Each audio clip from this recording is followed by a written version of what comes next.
outra coisa que eu tava fazendo, pra saber que eu tenho uma outra filha. E o dela assim. Eu tenho a Paty com 20, a Mi, que é a nossa estrelinha com 15, a gente acabou de fazer 15 anos em janeiro. Nós fazemos aniversário próximo, é dia 19 lá, dia 22. E a Paty com 20, né? E o Bel com 6. Então eu tenho 3 filhos. E nesse dia da praia foi muito bom, muito gostoso. A gente passou um dia maravilhoso. Aconteceu assim, voltando da praia, né? Felizmente. E depois que a Milena faleceu, eu vim pra cá, minha prima me trouxe pra cá. Fiquei bastante tempo na casa dela, um mês e pouco, na casa da minha prima, na casa da minha prima. Ela me deu muito suporte, muito, gente. Nossa, eu nunca vou poder pagar o que ela fez por mim. Em valores eu não teria como pagar se eu tivesse condições.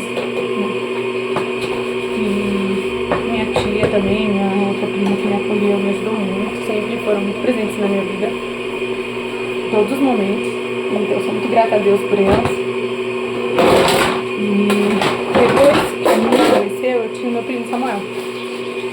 E eu e a minha prima que morou em Itaquera, Bruno, a gente cuidava muito dele e do Gabriel. E onde mais a gente levava esses meninos. E tinha o Samuel agora com 25 anos, que vai fazer 2 meses, se eu não estou enganada. Depois que a minha faleceu, um mês depois, parece, o Samuel, ele se suicidou. Gente, a depressão não é uma brincadeira, ela é uma coisa grave, séria.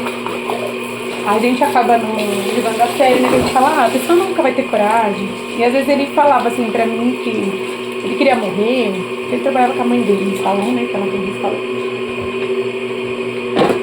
E, gente, ele se suicidou. Foi um sábado. O irmão dele já tinha se casado, tinha feito a festa, né? E o civil foi depois da festa. Um dia do casamento do irmão dele.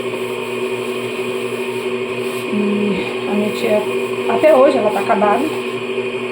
No dia que o meu primo Samuel faleceu, eu tenho uma irmã por parte de pai, que a gente não tem muito contato, mas a gente se fala, sempre que dá, esporádico, mas a gente se fala. Eu sempre procuro saber das minhas irmãs. Eu as amo muito. Inclusive tem uma delas que todo mundo falava que ela era minha cara, por ser mais nova, e desde que ela era criança eu sempre fui apaixonada pelas minhas irmãs. Eu sempre tentei ser próxima, mas simplesmente não dá, né, gente? Chega uma hora que a gente não consegue correr atrás de todo mundo, ficar o tempo todo grudado. Também cada um vai seguindo sua vida e tá tudo bem. Mas, enfim. Acabou que a minha irmã mais nova por parte de pai também foi ter bebê. E minha sobrinha veio a falecer 3 horas depois, eu acho, de ter nascido. Então, esse ano pra mim foram 4 perdas. Eu perdi o Rafael, eu perdi a Milena, eu perdi o Samuel e eu perdi a minha sobrinha, que tinha acabado de nascer. Então, o que já estava ruim, piorou. E na nossa família, eu tenho uma prima, que eu considerava ela minha filha, eu falo que ela é minha filha. Minha tia trabalhava e eu cuidava dela, minha mãe cuidava dela. E eu falava que ela era minha filha. E ela me chamava de mãe, mas ela era criancinha, ela tinha 6 anos quando ela faleceu, também num acidente de carro. Então a nossa família, ela tem tido momentos muito difíceis, porque eu imagino a minha tia tendo que reviver tudo isso, né? A Milena chamava Milena Rafaela por causa da Rafaela, que é a que faleceu. E eu imagino a minha tia revivendo tudo isso que ela tá tendo que ver agora. Todo mundo passando pelas mesmas situações no mesmo ano. 20 anos depois, tudo acontecendo. E eu penso, nossa, como ela é forte. Porque eu vou falar pra vocês, tem dia que eu só queria me esconder no buraco e não sair. Tem dias que eu queria só ficar trancada no meu quarto e não olhar pra ninguém, de verdade ninguém. Eu olho assim e falo, meu Deus, o que tá acontecendo, né? O que aconteceu essas noites com a minha filha? Com as pessoas ao meu redor, com as pessoas que eu amo. E Hoje eu vejo a minha tia sofrendo, minha outra tia sofrendo. Eu vejo em 3 lugares diferentes, 4 lugares diferentes, todo mundo sofrendo. Quando a pessoa parte, não é só ela que parte, né? Ela parte e quem fica sofre. A gente não entende. Caramba, tava tudo bem de manhã, de noite você recebe uma notícia. Tá tudo bem de noite, de manhã você acorda com uma notícia. Gente, fica de lição que a única coisa que a gente tem que vai valer a pena no final são os nossos filhos, são os nossos irmãos, são as pessoas que a gente ama. Quem fica do nosso lado no bom e no ruim, sabe? Eu olho pra minha filha, a Patrícia, que ficou, e eu penso o quanto é doído pra mim, deve ser pra ela. Ela tá aqui comigo alguns dias já, porque eu tô bem ruim. Ela deixou tudo lá e tá aqui comigo, e eu sei que ela precisa voltar pra casinha dela, pra coisas dela, que ela já tem a vida dela. Ela tem o namorado dela, que mora com ela. E ele tem sido uma bênção. Deus preparou isso pra mim, ele tem sido uma bênção.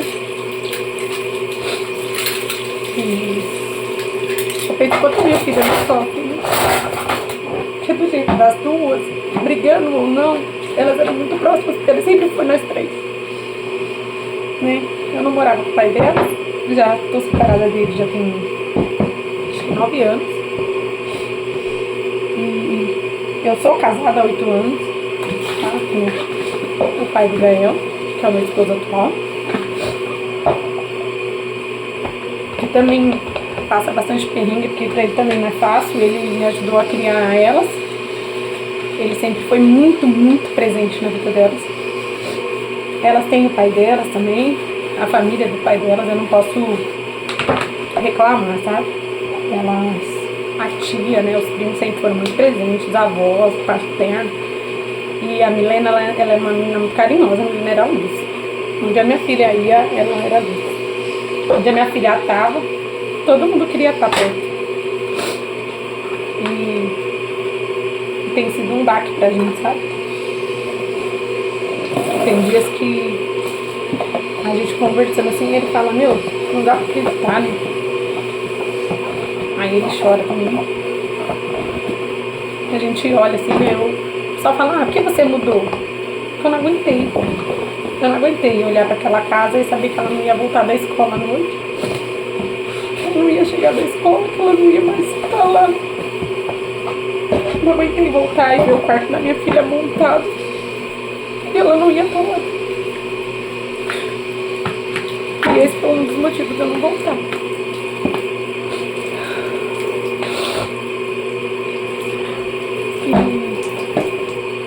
E às vezes eu me culpo por não conseguir voltar pra minha casa. Aqui não tá fácil também. Mas a gente tem um mantido em pé. Meu marido trabalha. Já faz mais de 15 dias que ele não vem pra casa, porque o serviço dele tá por lá pro São Paulo, ele acaba ficando por lá, trabalhando. Aí fica na mãe dele, né? E eu fico aqui com o Gael. Aí essa semana a Paty tá, já tem quase 20 dias, Paty, que a Paty tá por aqui, me dando suporte, me ajudando. Porque tem a minha mãe, né? Que é acamada também. E que depende 100% de mim. Seja pra tomar um café, pra tomar uma água, pra fazer um xixi, pra tomar um banho. E às vezes eu não tô bem, nem toda hora eu tô bem. Até queria, mas não tô. E eu não tenho condições de pagar uma cuidadora pra ela. A gente tentou algumas pessoas, mas não deu certo, infelizmente. E eu pedi pra Patrícia ficar pelo menos uns dias pra me dar um suporte, né? Porque pra mim não tem sido fácil ficar sozinha com a minha mãe e com o Gael. E a minha tia vem minha mãe, mas assim, a minha mãe é uma responsabilidade minha, né? Não tenho a possibilidade de sair porque minha mãe é acamada, não posso levar ela para os lugares. Ela fica na cama, ela usa fralda. E infelizmente eu não tenho como levar minha mãe pra sair. E ela sente dor, porque ela é amputada das duas pernas, ela amputou recente, vai fazer um mês, dia 27, dia 26, que ela amputou a outra perninha. Que ela ainda tá em fase de tratamento, né? Pra não inflamar, não infeccionar, ela vai ter retorno agora. Então, assim, a minha mãe, ela é totalmente dependente. Eu não tenho a possibilidade de sair, de passear, de viver alguma coisa com meu filho hoje, porque ele sabe as limitações da vovó e ele entende, mas eu tenho uma prima aqui que é um amor. Eu falo que ele tem ela como uma segunda mãe também, porque ela tá por aqui, ela leva ele pra igreja, ela leva ele pra sair. São coisas que para outras pessoas parecem tão pouco, né? Mas